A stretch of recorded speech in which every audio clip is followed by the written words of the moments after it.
All right, you guys. Well, welcome back. I am super excited because we are, what a great day. What a great day, and what a great presentation we have coming up. Um, we have Henry and Amar, who are no secrets to our school community. They helped us by doing our live stream during um, engineering week, and here we are at the career fair. So we want to give them a lot of time. You can go ahead and put your questions in the chat as they come up. And we'll go ahead and we're just going to hand the baton off to the both of you. And yeah, thank you for being here and welcome. Great. Yeah, thank you for having us, Jonathan. Henry, I'll give you the opportunity to introduce us. Sure. Yeah, thanks, Jonathan and Blake, and good afternoon, Central Valley Charter School students. We're excited to be joining you guys again and share a little bit more about engineering. And we're going to be a little more focused on water resources engineering today, but we hope by the end of this presentation, you'll have a really good understanding of what engineers do and why it's a great profession and career for you to consider. So a quick introduction of myself. My name is Henry Liang, and I've been a consulting engineer for over 20 years now.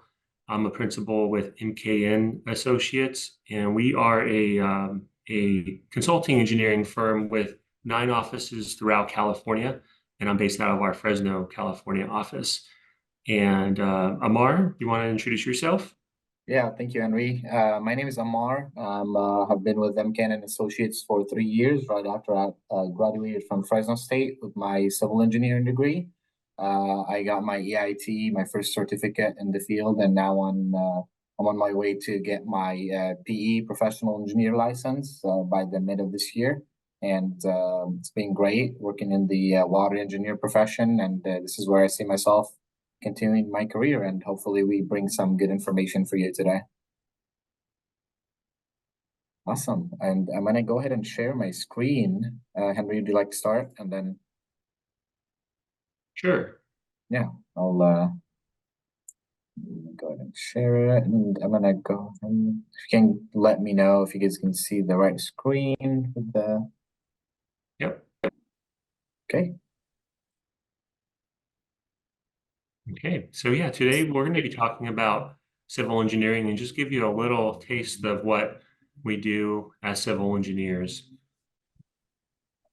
And there's a little agenda about the things that we're going to be talking about. We'll start about talking about being successful in your in college. We're going to talk about what is civil engineering in general and how do you become a civil engineer. We're going to talk about the type of jobs that are available for civil engineers.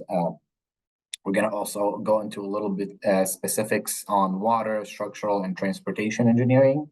And then towards the end, we'll give you some time for Q&A. On how to prepare for college, there are certain things that you want to do and things that you want to stay away from. For example, you want to take your time when you're preparing for your college career. For example, you don't want to rush into selecting a major. You want to explore all the alternatives out there and what you feel is the best fit for you. But you also don't want to waste your time. You don't want to take so much time analyzing the different alternatives that you run into the shortest time, and then you don't have enough time to select a college or a university that you're going to go to, or a specific field that you want to get your education in. Start preparing early. The earliest, the better. There's no such thing as too early to start preparing for college or for university that you want to attend. There's a lot of scholarships out there, a lot of grants, loans, so many resources that are there to help you get through your college education. A lot of these available opportunities are first come, first served, especially for scholarships. That's why you want to be early. You want to be able to get as many of these as you can early on. That way you have them available right when you start your college career. Ask questions, whether you're a first generation college student, whether all your family has gone to college. There's always something new to learn. There are always new programs, new fields in terms of getting education in. new laws, new regulations. So always stay informed, stay on top of it, and always ask questions, whether it's your counselors at school, your parents, your friends, your teachers, professors, when you uh, start like an actual college. Uh, Now you're in college, you want to be successful, you want to continue being successful, and this is why you want to be involved. Starting college, you start your professional career from the day you start college. It's not only when you graduate, you're introducing yourself to the professional community by starting going to a certain university.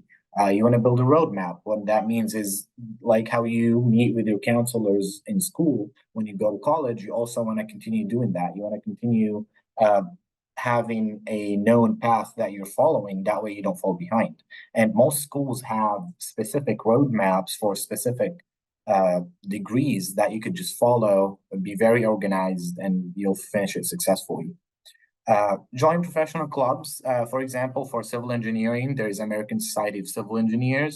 When you get more into like specific fields of civil engineering, for example, water, there are so many organizations for water engineers that you could have student memberships. And most of these memberships, what's good about them is that they're free. You can attend sometimes monthly meetings for free, trainings, a lot of things that will introduce you to the field. Stay on top of it. Again, all of this just goes back into the idea that you want to stay organized, you want to use your time in a good way to where you're not wasting time, but you're also taking your time figuring things out. How to pay for school, and this is what we just mentioned in terms of grants, scholarships, financial aid. Even if you think you don't qualify, most of the times you do. You just don't know that you do, and the best way to know is just apply. There are different government programs that's including FAFSA and Cal Grant, and those are non. You don't have to pay these back. That's the good thing about them is it's just free money from the government for you to go to school.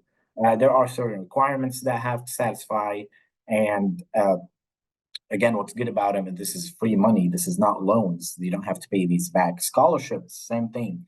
This is just free money out there by private organizations, public organizations, private parties that want to give you money to go to school.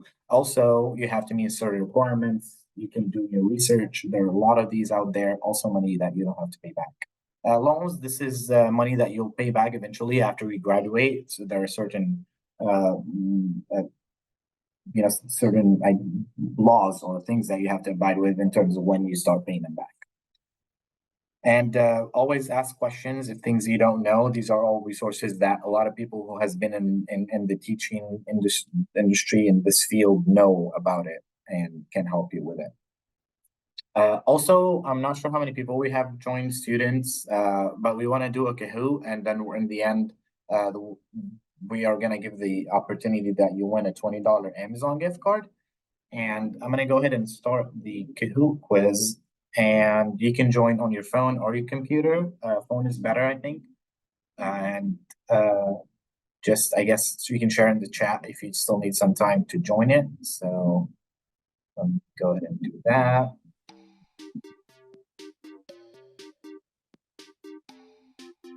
You can see the Amar, we should pause for a little bit, give people a few moments to sign on. Yeah, yeah. This is they'll need the code, the game pen.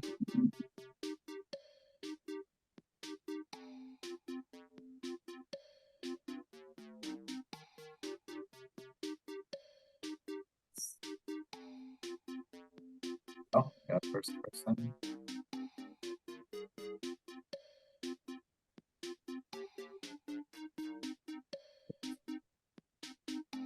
Lead back up. Amar, you want to go back to it? Yeah. Just a little more time. Another screen.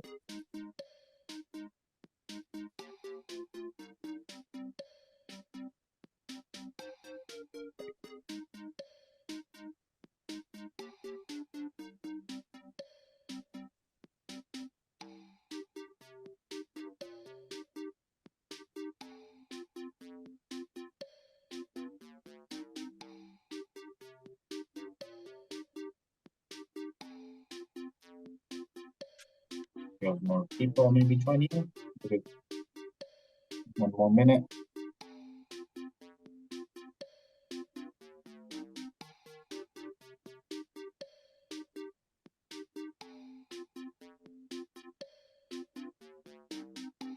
And Jonathan, feel free to let me know when it's a good time to start it. Yeah, I think we could go ahead and get started. I see one more student, but yeah, we'll just go ahead and we'll get started. I feel like that Okay. was plenty of time. Let's go ahead and do that. I'm gonna keep it open just in case you decide to join later. Go to 685,000. 685,000. Start it. All right. So the first question gonna pop up is, how can you be successful in college?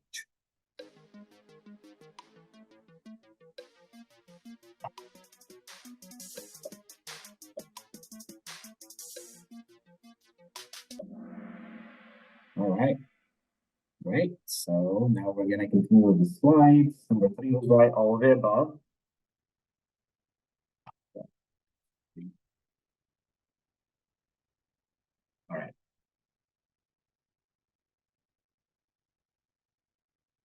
All right. Next is we're gonna show you a video about what is civil engineering, and I think this is a very helpful video to kind of break things down easily about what the field is and what it involves.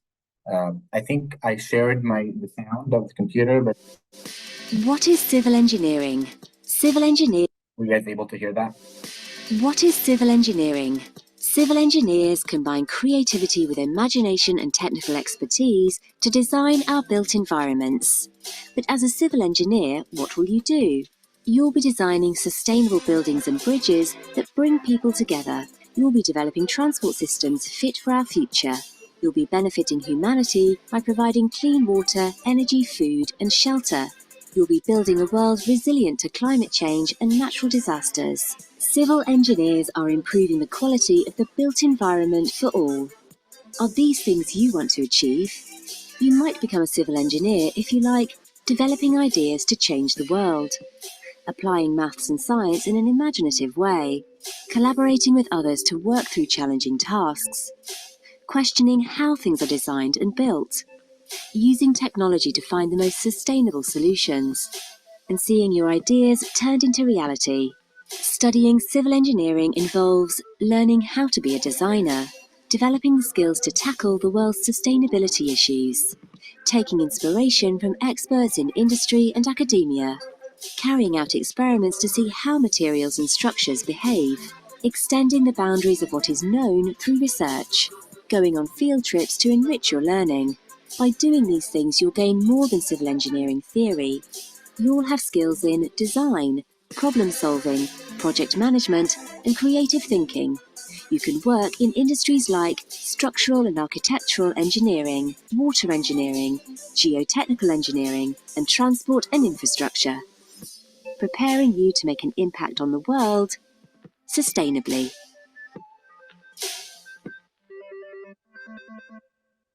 All right. So hopefully that gave you an idea about what to expect in the field of civil engineering.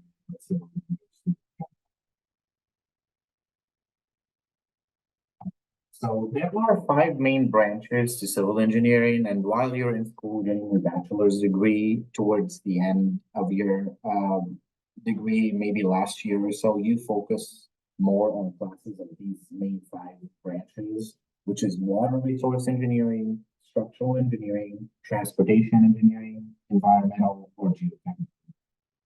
And we're going to go into a little more details about the first 3, which is water, structural, and transport. And we have our second Kahoot quiz, and that's from that.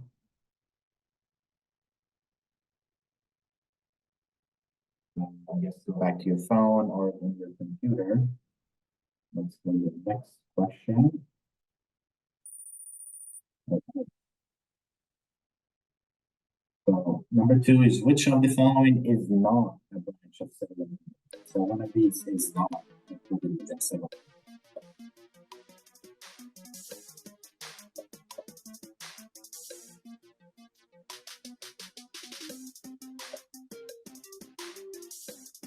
think that's what, two. That's three right, and I'm sorry, we have one right only. So it is mechanical. Mechanical is not included. Geotechnical is a branch of civil. All right, let's bring back the presentation. All right. Now I'm gonna let Henry talk about how do you become a civil engineer. All right, thanks, Amar. Just to clarify on that previous Kahoot question, mechanical engineering is very similar to civil engineering, but it's its own major. So that's why we separated it. If you want to pursue mechanical engineering, it's a completely different degree and major than civil.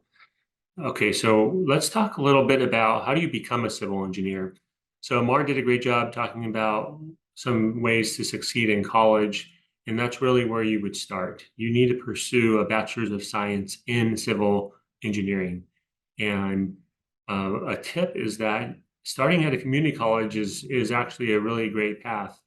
You can take a lot of your math and science courses and even some preliminary engineering courses at your local community college.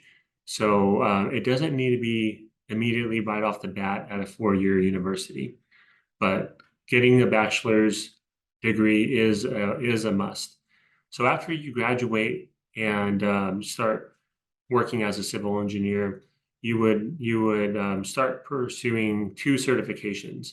And the first certification, which we call either engineer in training or the fundamentals of engineering certification, that is the first step. And you are actually able to obtain this even while you're still in college.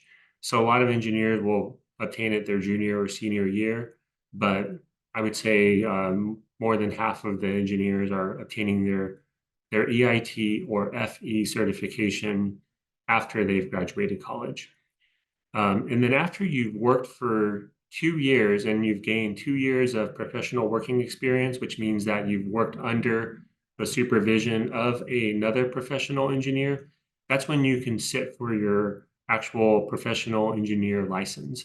And this is a license that's granted by a California board of licensed engineers and surveyors, and they are the ones that will grant you an actual, what we call a PE license.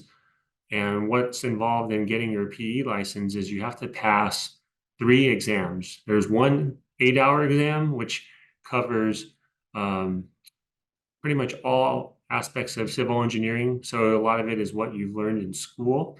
And then there's 2 additional exams, especially in California. One is you have to pass a seismic exam. The seismic exam is needed because in California, we're very prone to earthquakes, especially in the Bay Area and Southern California. So because of that, to become a professional engineer in California, you have to pass the seismic exam. There's other states in the US where you don't have to pass a seismic exam because they don't have to worry about earthquakes. But since we do in California, that's a big requirement. The second exam you have to pass is the surveying exam. So that's another 2.5-hour exam that you have to take, and you basically have to understand a lot of surveying laws and principles. So to get your PE, you have to work for 2 years and then pass 3 exams to get your PE license.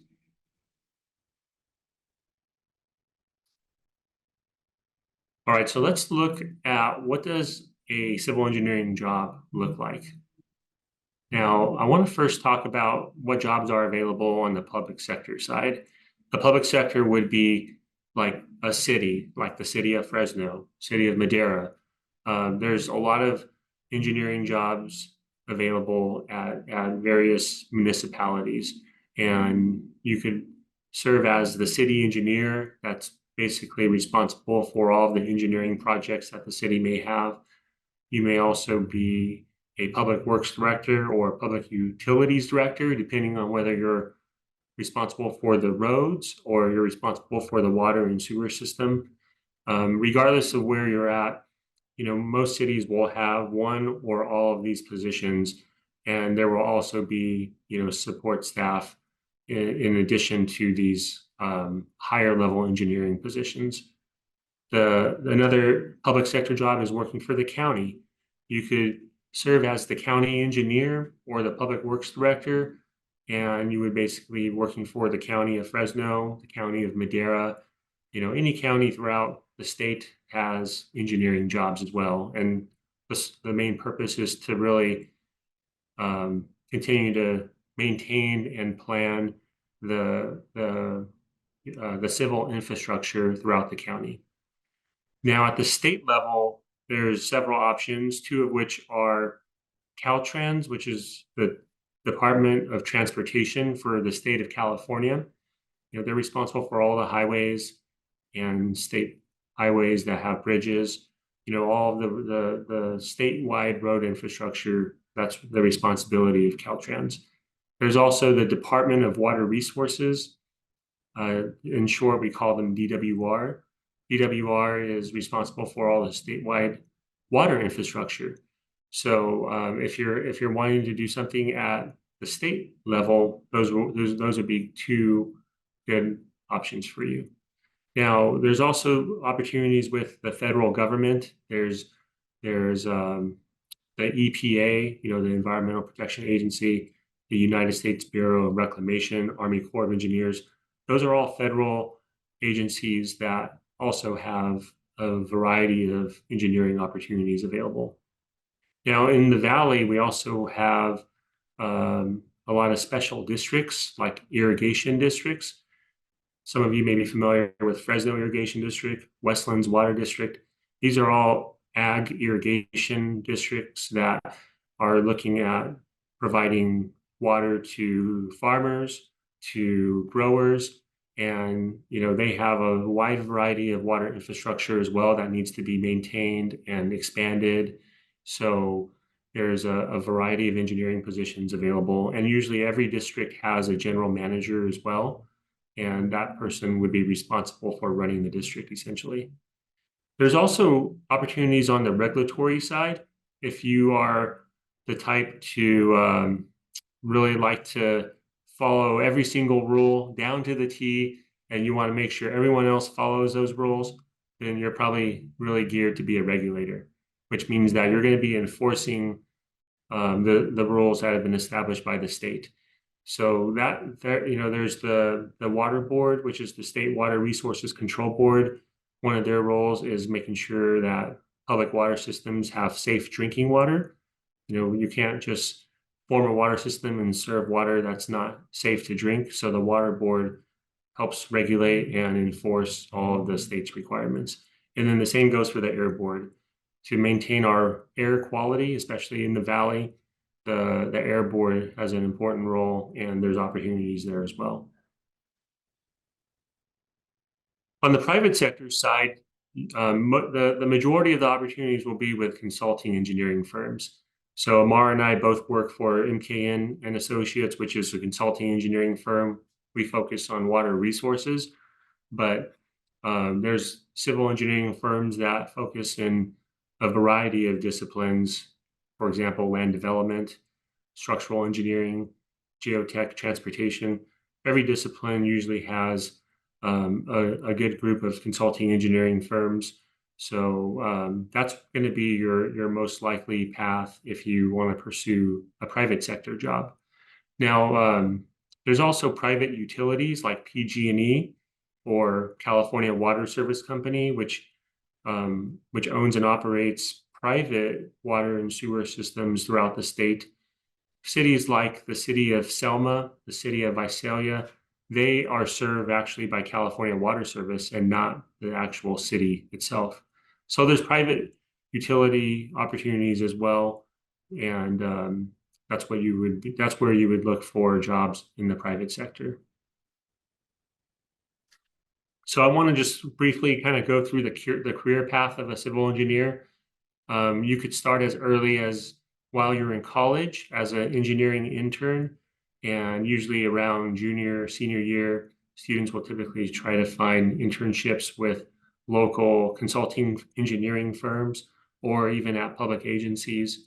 And that's a great way to gain some experience while you're still in college. And that's something that's highly sought after by employers. We love to see applicants that have previous work experience, especially as an intern and when they're graduating from college.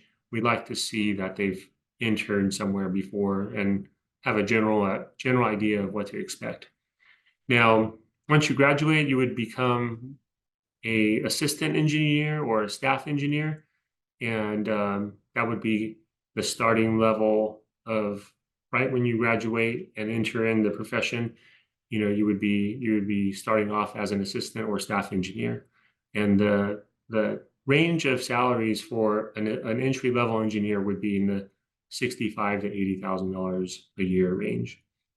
Now, as you work longer and advance in your career, you would be promoted to associate project engineer, especially once you obtain your PE license, which we talked about earlier. And then as you gain more experience and you manage larger projects and you do more business development type activities, that's when you would look for future promotions. And you can kind of see what that looks like on this slide.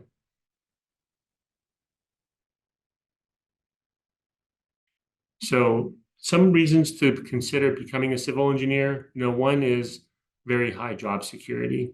Civil engineers are in a profession where we're basically dealing with public infrastructure that is needed, right? And a good example is water, which is what I do. Everyone needs water. You can't survive without water. So because of that, water resources firms are very secure in terms of job security. And a lot of you have probably heard about the tech industry and all the thousands of layoffs that they've had in the past year. We don't have that in civil engineering. So it's much higher job security. Another consideration is that artificial intelligence is becoming huge.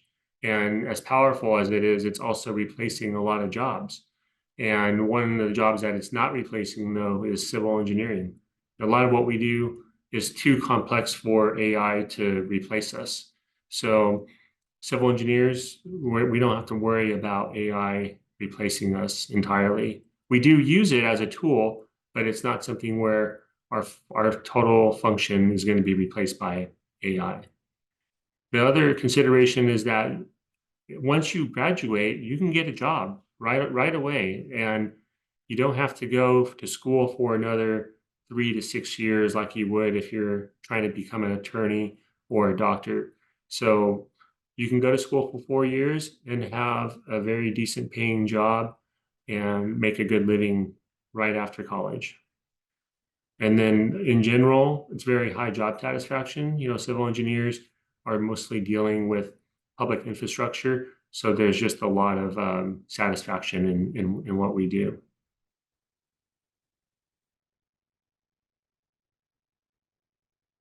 So this is just a quick table showing what average salaries are from the Bureau of Labor Statistics. So I just wanted to show how, engineers are right in the middle of most professions, and this is just a good piece of information for you to consider.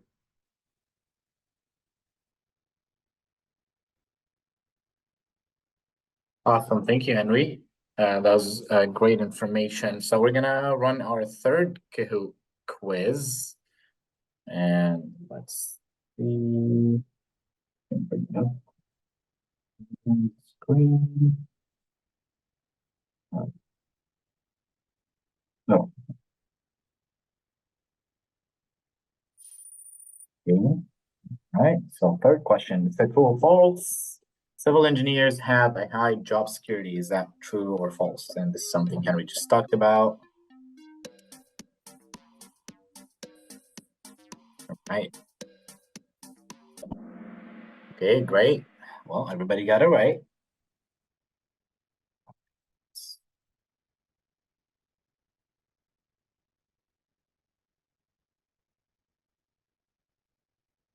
Okay.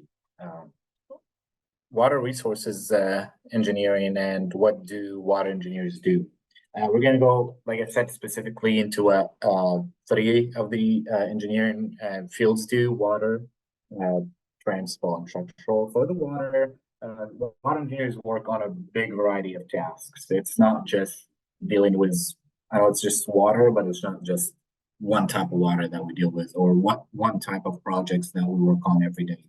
For example, we have treatment projects. So water that comes out of the ground or water that's from uh, land from a lake or anywhere that you get water that you want to eventually drink or send to customers in a distribution system has to go through water treatment to make sure that it doesn't have pollutants, it doesn't have heavy metals, it doesn't have anything that affects human life. Also, the wastewater, the water that you flush down your drain or in the toilet, that water is also treated because we use that water to pump it back into the ground. That way, our water table elevation is not always decreasing, and we're putting that water back into nature. Really, the water that we extracted, we're giving it back to where it belongs so we could extract it back again from the aquifer. And also with all these new technologies and innovations in the field of civil engineering, now they're treating wastewater to where it's potable water, to where people could drink it eventually, not just pump it back into the ground. Conveyance. So water engineers also design distribution pipes. So the water when you open the faucet at your house and water comes out, we design these pipes that bring water into your house. We also design the collection systems. So the water that you flush down the drain, we design the conveyance system that takes that water to a wastewater treatment plant or wherever it's taken to. Also, stormwater drains. So those inlets that you see on the sides of the pavement, those are storm drain inlets. This is separate from sewer water. So the water that goes there is just storm water, water from irrigation, from landscaping. Also, that water is all collected and taken to either treatment or pumped back into water distribution and stormwater collection. This is what we just talked about. Sewer collection systems to take the water into a wastewater treatment plant. Water resources. So also water engineers work on assessing, for example, master plans and working on capital improvement plans. What that means is new developments will need to master plan their water resources. So they will have to figure out if they have enough water, if they're going to build 500 homes or 1,000 houses. Do they have enough water to do that? Do they have enough water for fire scenarios? If fire happens, are they going to have enough water while giving water, for other uses to cover that? Also, cities and municipalities, all these sectors that Henry has talked about, they have master plans. They have like a 5-year plan, for example, to make sure that they have all their systems in check, right? They have maintenance for their sewer systems, for their water distribution systems, for storage tanks. All these are types of things that water engineers work on. And now Henry is going to tell us a little bit about the water life cycle. Thanks, Amar. Before I jump into the water life cycle, I know we're running a little short on time. Jonathan and Blake, are there questions that have been submitted where I should probably answer some questions first? We don't have any questions right now in the chat, but what I'll do is I'll just go ahead and encourage our participants to go ahead and start putting those questions now, because we do have a presentation right after this one. So yeah, we'll go ahead and turn it back over to you, and as they pop up, we'll go ahead and we'll ask them. Okay, sounds good. Yeah, and we only have about 5 more slides, but just feel free to jump in if any questions get submitted. So I want to just quickly touch on this slide, which is the water life cycle. And this is a great illustration of how water starts as a raindrop in the mountains and how it ends up in our coming out of our faucets at our homes and then back down into the drain where we either flush it down the toilet or it goes down the sink drain all the way to the wastewater treatment plant where it's then treated and disposed. So I don't want to spend too much time just because we're short on it, but this is a great illustration of just how a single drop of water would go throughout the entire system and end up into a treatment plant where it gets disposed.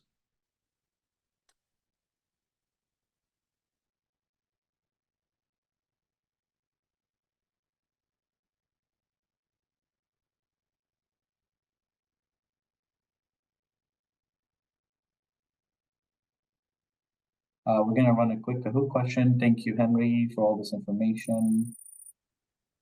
All right. It's a multi-select, so you can select more than one answer, and the water that you drink comes from, and we have multiple options here.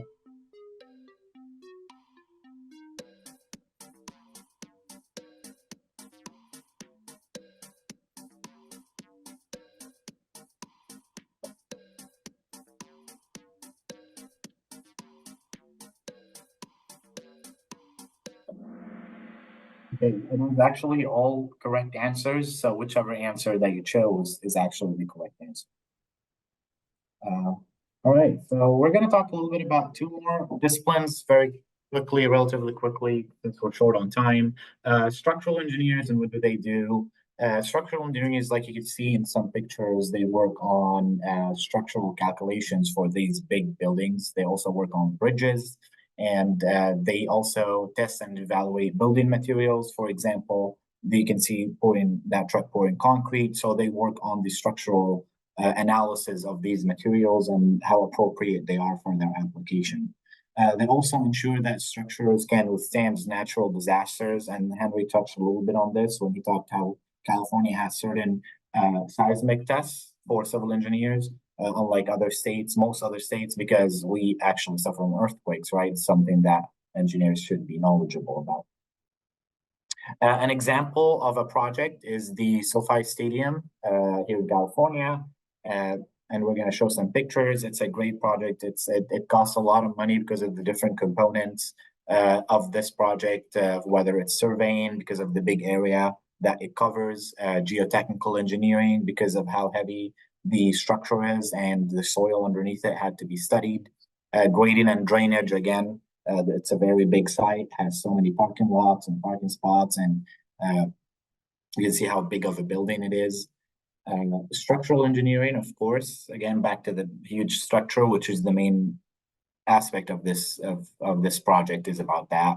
Electrical engineering, of course, it's this one shows more of the parking area and how big the site is.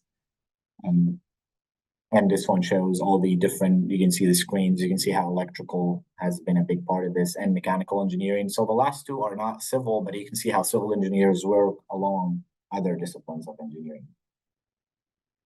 We're going to take you to Kahoot quiz number 5, and okay. So what was this stadium built for? And this is just a fun question. Football fans out there.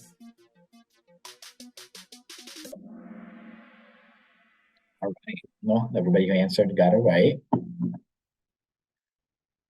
Okay. All right. Now we're going to talk a little bit just about transportation engineers and what they do. Transportation engineers, they study and analyze traffic movement. So all this new innovation with these self-driving cars, and there has to be an infrastructure for us to be able to have these cars, and that's designing new roads, new transportation systems that could take on this new technology. They design street roads and highways, all these overpasses that you see, these complicated networks of roads and bridges. They are designed by transportation engineers. They also work on pavement design and analysis, and you can see in that picture. They also have to analyze, especially in states where it's a lot of like harsh weather, more than California. You can imagine how much these weather elements affect structural components of these things, such as the pavement. Innovate new transportation technologies, and this is what you can see in this new revolution of transportation systems that we're witnessing in the past few years.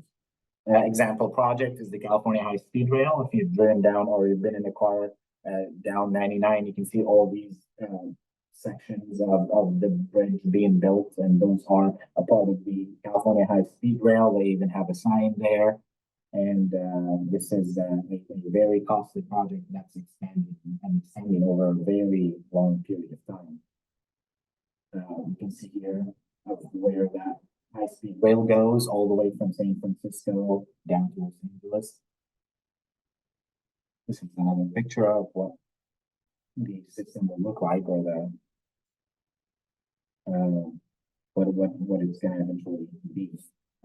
Also, another project is here in Fresno. It's a huge project that was just done. It's the Veterans Boulevard.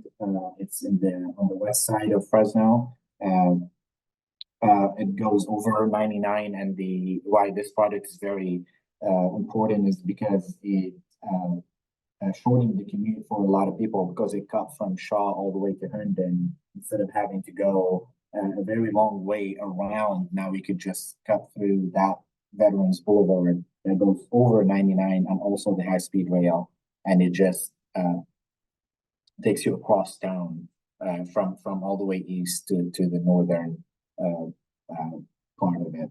It is a multimodal use. What that means is that it provides access to pedestrians and people on bicycles. So it's not just for cars, and that's what most civil engineering projects nowadays think about, is sustainability and being pedestrian friendly, especially transportation projects like this. Yeah, so let's see. We have a quick Kahoot question, and that should conclude our presentation. And if we have time for questions, but let's finalize the Kahoot. And let's see. Question number 6 is also a multi-select. Who's your favorite water engineer firm? Hopefully, this is a very easy question. You can't get it wrong.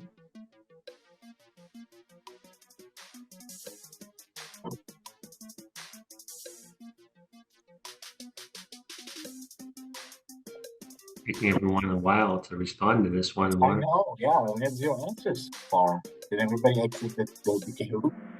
There you go. So yeah, everybody got it right. Okay, so let's see who's the winner.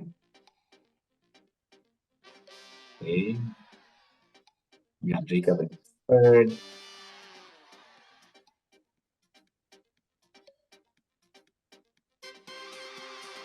Hey, right. Got B.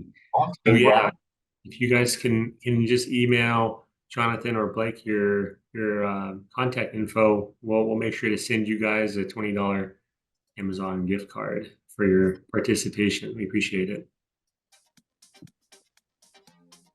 Thank you so much for just sharing. And like I said, we count ourselves very fortunate for you guys helping us with the career fair today and just kind of sharing even more. And also for engineering week. So definitely loving that we've built that relationship. I had a follow-up question. I know we don't have a lot of time for questions. Maybe we could get a few in. Quick question. Internships, job shadowing, is that something that your office and other engineering firms do for those students listening today who are like, this sounds kind of interesting. I kind of like it, but I want to maybe job shadow. Yeah, great question, Jonathan. For college students, most employers or engineering firms or entities, they do offer internships for college students. I'm sure most of the viewers are high school or junior high, and I'm not aware of too many firms that offer internships at that age, but I am definitely always open to sharing about engineering and giving people a tour of my office, talking about my projects. So I would say yes to the job shadowing, and I think a lot of employers and engineering firms would be open to that as well. So yeah, that would definitely be something I could set up and arrange, and would be happy to do if anyone is interested. Awesome. Students who are listening, you heard Henry. They're happy, and I'm sure it seems like a lot of our presenters were super excited about being able to offer that. Hey, come check out what I do in the office, even though it's not like a paid internship. Our students are in that discovering what they like, what they kind of don't like, and their journey's just beginning. So and then I just had one more question, and that is for those who are at home today and maybe they had another class or maybe they had some type of other school event and they couldn't attend. Is it okay in the days and in the weeks to come if we assembled, some follow-up questions for them if they submit some and share them with you? Is that okay? Yeah, definitely. Definitely. We welcome the questions. So ask away. Awesome. Awesome. Well, thank you so much for your time today. We really appreciate it. And yeah, thank you, thank you, thank you. And to our students, to our listeners, we have one more presentation coming up at 3 o'clock, and that's going to do it. After our 3 o'clock, it's going to do it for day one of the career fair. And I hope you all have a wonderful day. And thanks for tuning in. And thank you again to our presenters. So have a wonderful day. Thanks. Bye, everyone. Take Thank you. care.